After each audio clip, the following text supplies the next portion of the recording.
kufanya. Asante.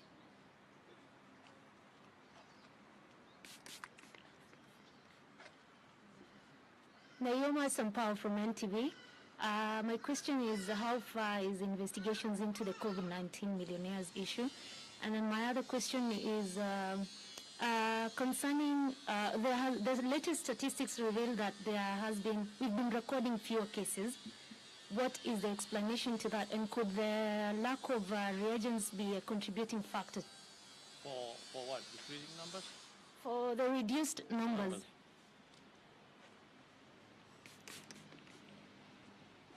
Elfas Lagat from Citizen TV. Dr. Rashid, I have a question regarding return to sports. The last quarter of between September and October, there is the proposal to have sports return and active participation in sports.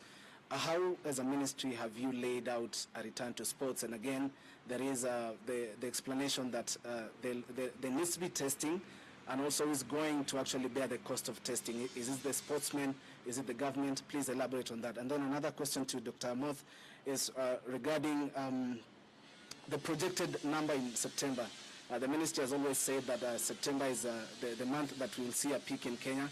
Perhaps if you can tell us if there is a new model that you're using to base on those numbers, and if you can also tell us those numbers. And also a further addition to what Sampao has asked, is it a question of less reagents? Have you received more reagents? Because we're seeing increasingly reduced numbers, now 193. You can also please elaborate on that. Thank you.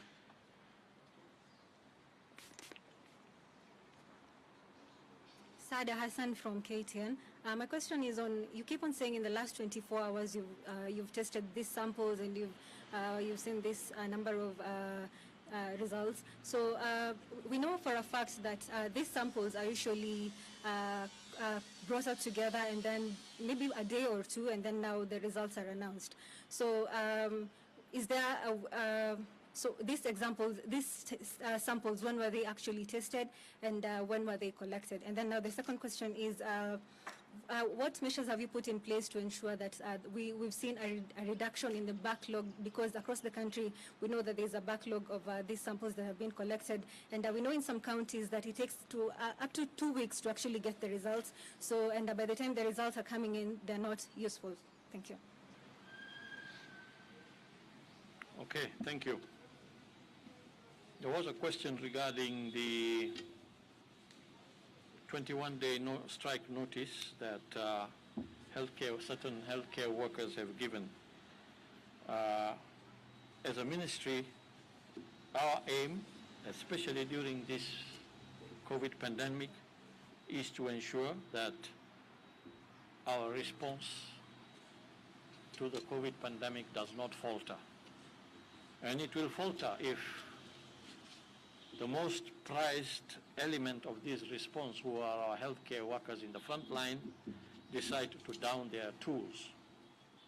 So ours is to appeal to our healthcare workers to be able to continue to render these important services at this critical time, but at the same time enter into dialogue on the grievances that they may have. And I can assure you that as a ministry, we are working together also with the counties and the aggrieved parties in trying to address these grievances. And there are discussions ongoing. The ministry will be putting it in its effort in trying to diffuse this situation and to avert this strike, because we cannot afford to have a strike at this point in time. And again, to our healthcare workers, it's not the right time for us to be able to engage in this type of unrest when we have serious concerns about saving people's lives in this pandemic. I will not comment on the issue of the COVID-19 billionaires, as you called it, because that matter is, I'm sure, receiving the attention of the right agencies and institutions that will be looking into it. So that is not an area that I would want to comment on. The reduced number of tests, and think we have said before that first, the tests that we are reporting today are samples that were collected over the weekend, and generally we do see that following a weekend the number of tests are low. But having said that, we have in the last week been testing lower than what we had the previous week. And the reason is that it depends upon the supply chain and the reagents that we have. We do get these reagents. We have organized to get it on a regular basis from our suppliers, and I think they have been able to maintain that over the last several weeks, that have seen our testing numbers really go up. But now and then we might have a challenge in this supply chain, and that is when you see us having lower numbers of testing. But we are expecting a consignment of tests anytime now, and as soon as that arrives, we shall still go back to our figures of before, or maybe even higher, as we continue with our testing. Alphas Langat, it is not only sports, I think, that wants to come back and be active. There are many areas within our social and economic life that we want to normalize and bring back to normal. Of course, in doing this, we must be informed by where we are in terms of our pandemic. And you have seen the progressive easing of measures as we have moved forward in some areas. And I'm sure that when the time is right and when we have the advice of experts as to what we can do in terms of the measures, those measures will be addressed at that time. And it's schools too. The discussion is around schools as well. Should schools reopen, and when do they reopen? How do we reopen? Is it going to be a phased process, and so on? As regards sports that will bring together a lot of people, gatherings in stadia, I think it still remains a concern. If we were to talk about soccer or things where you have a lot of fans coming into the stadium, we need to have the proper measures also instituted in that place. If we have to resume these sports, then we must also put in place the right measures to ensure that there is social distancing and wearing of masks and all these other procedures. I have seen this happen in other countries, doing that.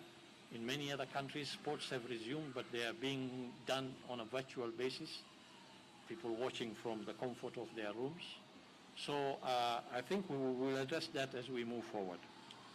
The last 24 hours, when we say the last 24 hours of testing, indeed what we mean by that is that samples have been collected, and usually they are collected.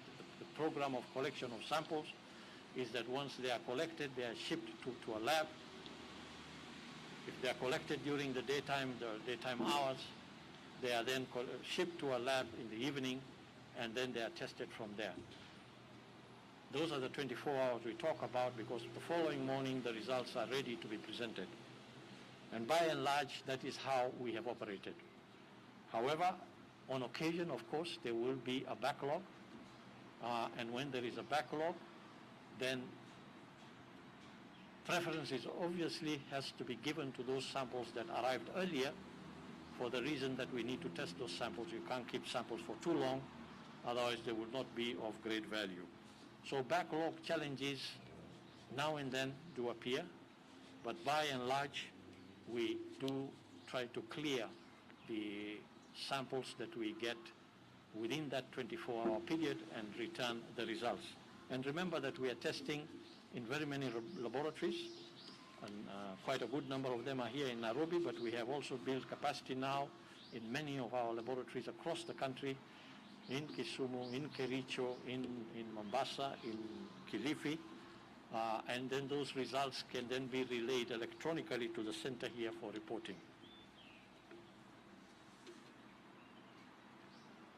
So I think that sums up the questions, but I will ask DG to say one or two words, perhaps.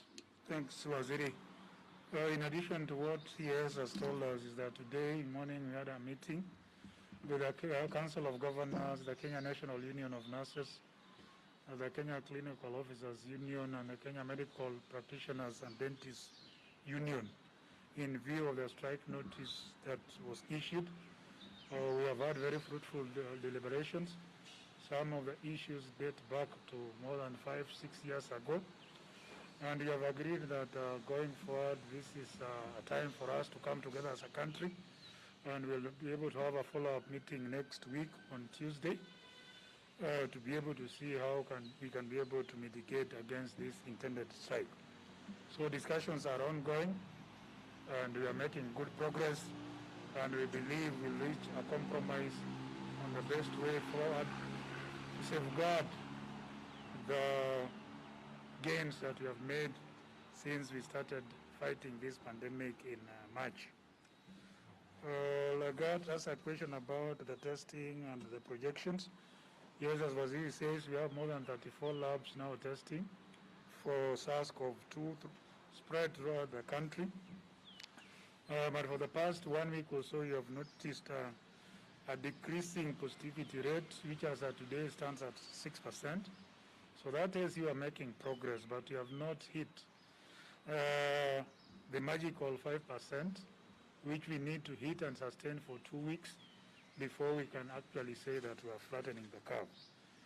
So our projections are in line with what we told you early in March, April, that the pandemic will peak in late August, September, and empirical data that we are seeing is pointing to that figure, but it is too early to conclusively come to address this matter as of now.